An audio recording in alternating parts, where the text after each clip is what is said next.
Менің есімім Карлос. Менің жарты миым жоқ. Бұл таңғалатын нәрсе. Бірақ шынында менің жарты миым жоқ. Мен 14 жасымда менде барлығы жақсы болған. Менде барлығы жақсы болды. Және мен 14 жасымда бір жаман компанияға тап болдым. Ол жерде ішу, арақ шегу солардың бәрі болды. Мен бір кісінің машинасын ұрлап кеттім.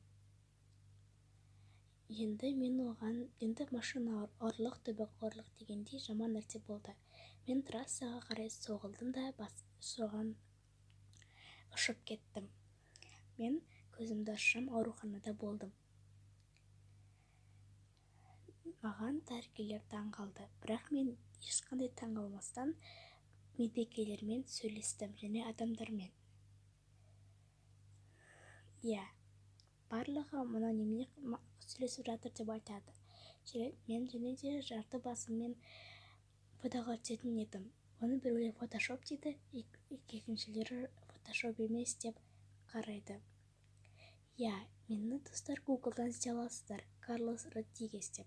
Сондықтан да осындай жаман нәрселерге әуес бола бердім, бірақ сіздер әуес болмаңыздар. Себебі олар өмірге өте қатты зиян. Видеоны лайк басып комментарий жазыңыздар.